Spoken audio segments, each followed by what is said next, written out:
Hello friends, welcome back to my channel S K creation. आणि आज मी तुमच्यासाठी घेऊन आलेली आहे कोलंबीची आमटी, म्हणजेच कोलंबीचा रस्सा. सो तुम्ही ते पाहू शकता. मी मोठ्या साईजमध्ये अर्धा किलोच्या आसपास कोलंबी आणलेली आहे. साईज तुम्ही पाहू शकता, बऱ्यापैकी चांगली साईज आहे. आता ही कोलंबी जी आहे मी स्वच्छ साफ करून घेणार आहे. तर कोलंबी मी दोन प्रकारे बनवते. एक तर पूर्ण सालं आणि डोकं काढते आणि त्याच्यानंतर बनवते, किंवा डोक्याकडचा भाग आणि वरचं जे शेल्स आहेत ते ठेवून मी फक्त पाय तेवढे तोडून घेते. कारण त्याच्या डोक्यामध्ये म्हणजे सालं आपण जर तसेच ठेवले तर त्याची जी टेस्ट असते ती खूप छान होते. सो तुम्ही देखील असं नक्की ट्राय करा. बरेच जण अशा पद्धतीने आमटी बनवतात, कारण जो रस्सा त्याच्या शेल्समध्ये जातो त्यावेळी तो आपल्याला चुकून खाण्याला खूप छान लागतो, टेस्टी लागतो. सो मी आज तशा प्रकारे बनवणार आहे. तर इथे तुम्ही पाहू शकता, मी डोक्याकडचे फक्त वरचे जे कवच आहे ते काढून घेते आणि तिथली घाण साफ करून घेते. याच्यामध्ये आपल्याला जी रस्सी असते ती देखील काढायची आहे. तर तुम्ही चाकूच्या सहाय्याने किंवा तुम्ही पाहू शकता पुढे देखील जो दोर असतो, काळा धागा जो असतो कोलंबीमध्ये, तो आपल्याला व्यवस्थित दिसतो आणि तिथून पण आपण काढू शकतो. अदरवाईज तुम्ही टूथपिकचा पण वापर करू शकता काळा धागा काढण्यासाठी. तर अशा प्रकारे मी व्यवस्थित जसं मला हवं त्या हिशोबाने कोलंबी साफ करून घेते. तुम्ही याचे जे पाय आहेत ते कैचीने देखील कट करू शकता. मला ॲक्च्युली किचनची जी कैची आहे मच्छीसाठी ठेवलेली ती भेटली नाही, तर मी हातानेच याला साफ केलेलं आहे. आणि आता सगळ्या कोलंबीला मी अशा प्रकारे व्यवस्थित स्वच्छ साफ करून घेते. तुम्ही पाहू शकता, काही ठिकाणी मला धागा जो आहे दिसत नव्हता, त्यामुळे मी चाकूच्या सहाय्याने थोडासा कट करून त्यातला धागा जो आहे तो मी काढून घेते. तर अशा प्रकारे धागा असतो. कधी कधी वाईट धागा पण असतो, तो आपल्याला नाही समजत पटकन.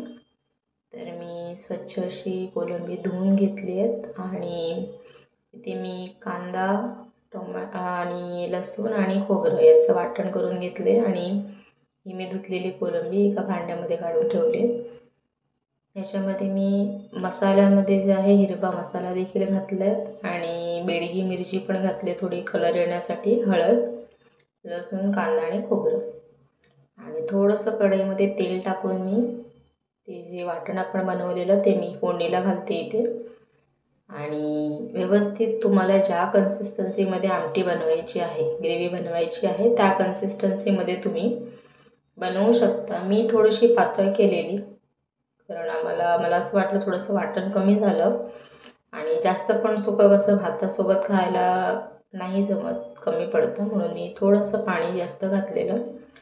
याच्यामध्ये मी आता कोलंबी ॲड करून घेते आणि तुम्ही पाहू शकता, जशी आपण कोलंबी याच्यामध्ये मिक्स करणार, कोलंबीचा रंग जो आहे तो लगेच चेंज होतो, रेड कलरचा होऊन जातो. आणि व्यवस्थित आपण ह्याला मिक्स करून घ्यायचे. आणि याच्यामध्ये आज मी कोकम टाकणार आहे, कारण मागच्या वेळी मी एकदा आमटी बनवलेली मच्छीची, तर माझ्याकडे कोकम अवेलेबल नव्हती, पण आता आहेत. सो मी याच्यामध्ये कोलंबी जी कोकम जी आहेत ती कोकम मी याच्यामध्ये ॲड करणार आहे. तर तुम्हाला जेवढं पाणी हवं आहे तेवढं तुम्ही घेऊ शकता, याच्यामध्ये वापरू शकता.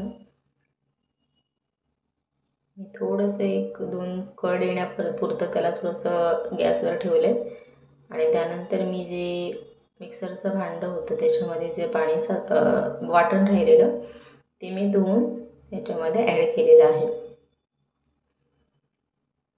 व्यवस्थित पाणी ॲड करून झाल्यानंतर आपल्याला ह्याला एकदा मिक्स करून घ्यायचं आहे. आणि तुम्हाला जशी कन्सिस्टन्सी हवी, जसं की मी बोलली जाड पातळ, त्या हिशोबाने तुम्ही पाणी ॲड करा. मी थोडंसं जास्त पाणी टाकले कारण आम्हाला ग्रेव्ही थोडी जास्त पाहिजे होती, त्यामुळे.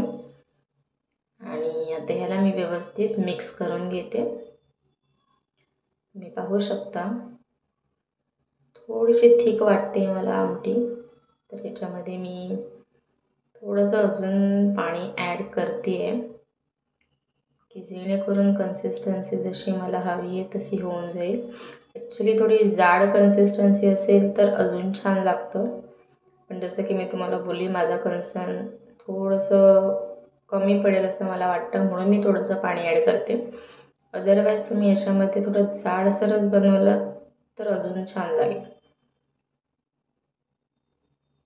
तर मी पाणी याच्यामध्ये ॲड केलेलं आहे आणि आता तुम्ही पाहू शकता व्यवस्थित मी ह्याला एक कढी येईपर्यंत असंच ठेवणार आहे. आणि याच्यामध्ये मी मीठ ॲड करते चवीप्रमाणे. एक 2 ते 2.5 चमचे मी मीठ याच्यामध्ये घातलेलं आहे. मीठ घालून झाल्यानंतर एकदा व्यवस्थित मिक्स करून घ्यायचं आपल्याला याला.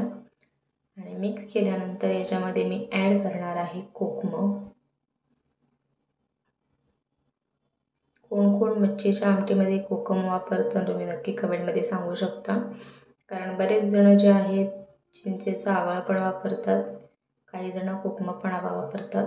तर मी चिंचेचा आगळा मुंबईमध्ये हवा तसा भेटणं किंवा चिंच तशी भेटणं फ्रेश भेटणं पॉसिबल नाही होत. सो मी शक्य झालं तर जेव्हा पण मी कोकणात जाते गावी जाते तेव्हा मी चिंच घेऊन येते किंवा कोकम घेऊन येते आणि जसे अवेलेबल असेल त्या हिशोबाने मी यूज करते. त्याच्यामध्ये मी 4-5 जी कोकम आहे ती ॲड केलेली आहे. जास्त आंबट नाही करायचं आहे आपल्याला, जेवढी गरज आहे तेवढंच वापरत जावा. कारण कोणत्याही गोष्टीचं प्रमाण कमी जास्त झालं तर त्याची टेस्ट जी आहे ती चेंज होते. तर तुम्ही एकदा उकड आल्यानंतर पाहू शकता आपली आमटी जी आहे, कोलंबीची आमटी जी आहे ती व्यवस्थित रटमटली आणि रेडी आहे खाण्यासाठी. आणि तुम्ही ह्याला अशा प्रकारे सर्व करू शकता. तुम्हाला याच्यामध्ये काही ॲड करायचं असेल जसे की बरेच जण कोथिंबीर वगैरे घालतात तर तुम्ही याच्यामध्ये ॲड करू शकता. मी कोथिंबीर नाही घालत मच्छीच्या आमटीमध्ये. गरम मसाल्याचं जे वाटण असेल त्याच्यामध्येच मी कोथिंबीरीचा वापर करते किंवा डाळीमध्ये वगैरे. तर अशा प्रकारे आमटी आपली जी आहे कोलंबी करी प्रॉन्स करी जी आहे ती रेडी आहे आणि मी आता याच्यामध्ये सर्व केलेली आहे. तर तुम्हाला ही जर रेसिपी आवडली असेल तर तुम्ही नक्की ट्राय करा. आणि माझं चॅनल आवडत असेल तर माझ्या चॅनलला लाईक शेअर आणि सबस्क्राईब नक्की करा. Thank you for watching SK creation.